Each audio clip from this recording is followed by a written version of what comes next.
Esta es Entrevistas 21, mi nombre es Shirley Cayetano y esta tarde vamos a abordar la denuncia contra el Estado peruano interpuesta ante la Corte Penal Internacional por las muertes ocurridas durante las violentas manifestaciones a inicios de la gestión de Dina Boluarte. Para conversar sobre ese tema tenemos como invitada a la ex ministra de Justicia, Marisol Pérez Tello, quien además es una de las firmantes en esta denuncia. Buenas tardes, Marisol, muchas gracias ¿Cómo por estar estás, aquí con Shirley? nosotros. A ti por invitarme. Marisol, quiero iniciar esta entrevista preguntándole por qué deciden denunciar al Estado peruano y a otras autoridades, entre ellas Dina Boluarte, ante la Corte Penal Internacional. ¿Qué es lo que se busca? La Corte ve responsabilidades individuales, a diferencia de Naciones Unidas y los procedimientos de Naciones Unidas o la Corte Interamericana, que sí son temas de Estado. La Corte Penal es responsabilidad individual, porque existe un serio riesgo de que la institucionalidad en nuestro país no garantice que las investigaciones que tienen que darse por las muertes de fines del 21 y inicios del 22 encuentren justicia. Y ese riesgo permanente se tiene que documentar. Esta no es la primera denuncia que se hace, hay muchas denuncias previas desde que este proceso se dio y se puso en evidencia la absoluta indiferencia del Ejecutivo, la falta de ganas de investigar, la falta de ganas del Congreso de armar una comisión ad hoc para que se determine responsabilidades. Y en ese momento comenzaron las denuncias, después vinieron los informes de Human Rights Watch, de Amnistía Internacional, de una serie de instituciones que en materia de derechos humanos, que decían lo mismo. Oye, a ver, acá hay 49 muertos, hay casi 60 víctimas en el marco de una protesta social, personas que no necesariamente participaron de la protesta, y se requiere investigar qué pasó en cada caso. Bueno, hoy la Fiscalía está investigando, la de Ayacucho ha avanzado mucho, la de Puno ha avanzado menos, por un tema de rescate de las pruebas digamos, con mayor calidad, y eso significa que si a eso le sumas una debilidad institucional como la que tiene el país, la impunidad está tocando la puerta. Por otro lado, ante la Corte Penal, las únicas personas, las únicas instituciones que tienen posibilidad de presentar una denuncia son otros estados o el propio fiscal. Nosotros hemos presentado esto al fiscal para que tenga elementos que le permitan determinar si en el Perú se puede o no se puede garantizar justicia. Hoy se puede, pero las medidas que está tomando el Legislativo con el silencio cómplice del Ejecutivo cada vez hacen más difícil que el sistema de justicia tenga independencia. Entiendo. En la declaración que emitieron hablan de llegar a las últimas consecuencias. ¿Cuáles serían estas últimas consecuencias a las que tendría que llegar el Tribunal de Justicia Internacional? Nosotros vamos a documentar, mira, esto como te señalo no es esta primera denuncia, hay varias denuncias. Lo que se hace en nuestro caso fue actualizar información reciente que tiene que ver con las últimas decisiones que generan un riesgo de capacidad de perseguir el crimen. Por ejemplo, la ley de crimen organizado, que es una barbaridad, un despropósito que violenta cualquier posibilidad del Estado peruano de perseguir criminalidad organizada en serio. La ley de lesa humanidad, que ataca el corazón de la imprescriptibilidad, aunque es una norma que no va a tener ningún destino. Tú encuentras una voluntad del legislador de generar impunidad y encuentras además un silencio del Ejecutivo que, pudiendo observar con varios informes para que nos entiendan, cuando el Ejecutivo observa una norma, antes de observarlo, publicarla, pide informes a los órganos técnicos de cada ministerio, tanto en la ley de crimen organizado, en el caso del Ministerio del Interior, como en la ley de lesa humanidad, en el caso del Ministerio de Justicia y la Cancillería. Los informes fueron en contra de la norma porque violenta decisiones soberanas del Estado peruano en la búsqueda de perseguir el crimen organizado y de garantizar la no impunidad. Y el Legislativo, que es el que hizo las normas, ¿qué hizo? Se quedó mudo, esperando que el Ejecutivo tomara una decisión. El Ejecutivo no observó, a pesar de que tenía informes en contra. Lo que se hizo fue despedir a algunos de los funcionarios que habían firmado esos informes y se quedó callado esperando que vence el plazo para que sea el Legislativo el que termine promulgando la norma, que es lo que ha pasado. Entonces, ¿qué se demuestra ahí?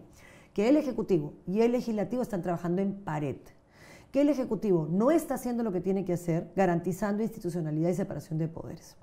A eso súmale que recientemente se ha vuelto a presentar un proyecto de ley por el señor Cerrón, cosa que no sorprende porque él y el cobarde que se anda corriendo de la justicia, que es su hermano, están en la misma línea de desmantelar la capacidad de perseguir del Estado.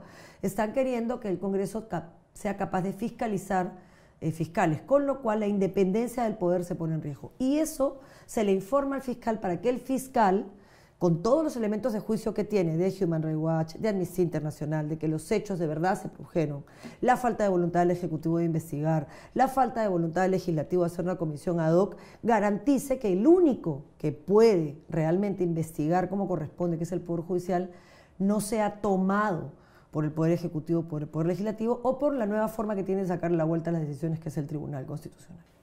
Doctora, entenderá que hay un grupo de personas que se pregunta por qué no denunciar también a los grupos radicales que asusaron a la población, que ciertamente tenía reclamos legítimos. Le pregunto esto porque, por ejemplo, la camarada Cusi, Rocío Leandro Melgar, ahorita está cumpliendo prisión preventiva precisamente por asusar a jóvenes durante las protestas en Ayacucho.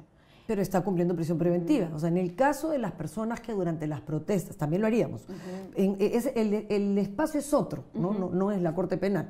Pero en todo caso, estas personas que usan la protesta social para violentar a otras personas, por supuesto que también tienen que ser investigadas, procesadas, sancionadas y reparar a las víctimas. Claro que sí. O sea, no es que se esté avalando la protesta violenta. Eso no tiene protección legal. Y por supuesto tampoco lo respaldo, ¿no? Una protesta tiene que ser una protesta pacífica. Si no es digamos, es la ley del más fuerte y es quien grita más fuerte y quien rompe más cosas, ¿no? De ningún lado, ni de derechas, ni de izquierdas, ni de ningún grupo que defienda nada se puede aceptar la protesta violenta, pero la pacífica es otra cosa. Y cuando tú dentro de una protesta pacífica encuentras grupos violentos, por supuesto que tienes que hacer uso de la fuerza, pero no de la fuerza letal. La fuerza letal tiene una gradualidad y se usa solamente en situaciones necesarias. 60 personas en puntos distintos, en lugares distintos, gente que no participaba de las protestas y que fue víctima de balas que, digamos, llegaron a un destino que no correspondía. El monito en Ayacucho, que no tenía nada que ver, que fue a atender a alguien que estaba en el aeropuerto. No, uno no se puede callar, y en Puno se reclama justicia, nada más que justicia. Entiendo. ¿Considera que los avances de la Fiscalía hasta el momento han sido suficientes o qué es lo que se esperaba del Ministerio Público hasta la fecha? En Ayacucho va muy bien porque se hicieron las pesquisas necesarias en el momento en el que ocurrieron los hechos. El riesgo de lo de Ayacucho es que la fiscal Benavides en su momento desactivó fiscalías que son muy importantes, la Fiscalía de Trata, por ejemplo, y la Fiscalía de Derechos Humanos, y esos cambios, obviamente también han sido informados, podrían perjudicar una investigación en condiciones, ¿no? Hoy día, digamos, recientemente el Ministerio Público ha solicitado que se declare inconvencional la norma contra el crimen organizado para el caso Boluarte, porque obviamente garantiza impunidad, ¿no? Y es lo que se está haciendo. Y todo eso son señales de cuánta capacidad va a tener el Estado para perseguir o no el crimen. Si la presidenta Boluarte quiere verse fuera de cualquier investigación internacional, que haga lo que tiene que hacer, que observe las normas que garantizan impunidad.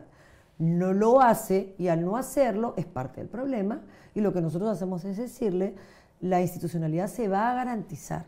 Si quieres ayudar a garantizarla, usa el poder que tienes como Ejecutivo y observa esas normas. La última, que si se aprueba, la de fiscalizar a la Fiscalía, veremos si es que ella hace lo que tiene que hacer o no, y en todo caso eso será valorado. Si no es en el plano nacional, tendrá que ser en el plano internacional, porque para eso existen esas jurisdicciones, para evitar que alguien que concentra el poder, como Maduro Chávez en su momento, o como los Castro en su momento, o en Nicaragua, o como cualquier dictadura que abusa del poder que concentra, que el Perú tenga una salida. Y eso es lo que nosotros estamos haciendo. Perú 21 Acción informa de la Fiscalía que da cuenta de su trabajo hasta julio de este año. Por ejemplo, pudimos conocer que el equipo especial de fiscales que investigan las muertes ocurridas durante las protestas sociales vienen investigando a 292 policías y 44 militares, entre generales, coroneles, comandantes, capitanes. Entiendo por lo que me dice que la denuncia no pretende hacer una crítica al trabajo del Ministerio Público. No, por supuesto que no. Al contrario, lo que busca es blindar el trabajo del Ministerio Público para que todos estos intentos de destruir la institucionalidad en el país, denunciado por el presidente del Poder Judicial, o sea, esto no es político, el propio presidente del Poder Judicial ha calificado este hecho como un hecho propio de dictaduras. Y lo es. O sea, lamentablemente me da pena decirlo porque es mi país y lo quiero mucho, pero lo que tú no puedes aceptar es que los ciudadanos que nos están escuchando estén expuestos al uso del poder para perseguir a quien piensa distinto. Lo que se tiene que hacer en democracia es leyes para todos. Claro, ellos están haciendo leyes que los benefician, ¿no? ¿Por qué pusieron 6 años en la ley de crimen organizado? Para sacar 52 delitos que ya no se pueden perseguir como crimen organizados entre ellos el tráfico de influencias. ¿Qué hizo Nicanor Boluarte? Tráfico de influencias, los huayquis. ¿Qué hizo el Huayqui Oscorima? Tráfico de influencias. ¿Qué hacen todos estos congresistas que legislan a favor de mafias o a favor de la minería ilegal? Tráfico de influencias. ¿Por qué no han puesto 6 años, 3 días? Porque lo que quieren es sacar tráfico de influencias.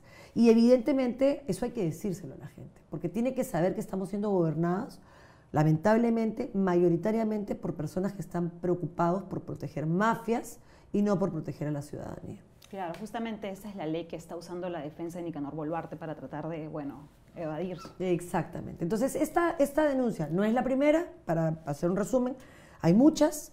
Lo que hace, y no se conoce, no se ha hecho pública porque las reglas en el sistema internacional lo establecen así, lo que hace es documentar todos los hechos que primero se dieron en torno a los actos de las protestas, después para debilitar la capacidad del sistema de justicia de establecer responsabilidades, ¿no? Eso no tiene nada que ver con no reconocer a la policía y a las Fuerzas Armadas el valor que ellos tienen en la persecución del crimen, en la protección de la soberanía del país, cómo entregan su vida. Yo lo reconozco, lo agradezco, pero eso no significa avalar que se usen las armas que les damos para cuidarnos contra nosotros.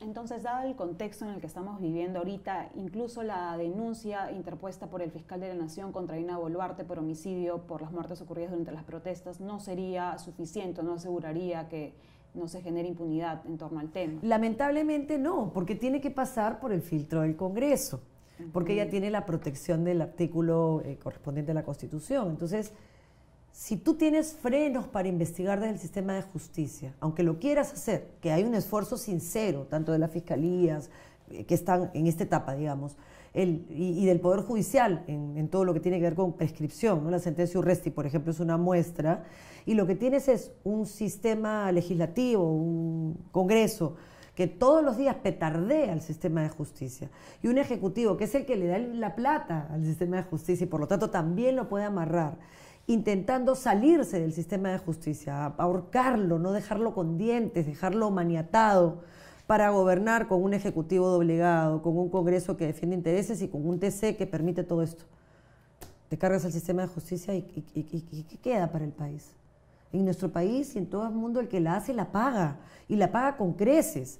Ahora quieren que el fruto de los delitos, con la ley de extinción de dominio, los herederos puedan pues heredar, ¿no? O sea, a ver, la plata que tú estuviste robando, matando, con crimen organizado, no es plata que tú puedas disfrutar ni tus herederos, ¿no? Esa es plata que el Estado tiene que recuperar para hacer lo que hace hoy, entregarle camionetas a los pueblos más alejados como Cayaras, como Soras, para que los niños no tengan que caminar durante 2 horas, ¿no?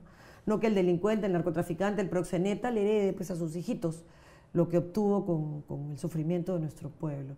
Y hoy día quieren bajarse la ley de extinción de dominio por lo mismo. O sea, acá el que la hace la paga con creces y nadie disfruta el dinero fruto del delito. Todo eso hoy día se lo tiraron abajo con todas estas normas que no benefician nada más que a los delincuentes.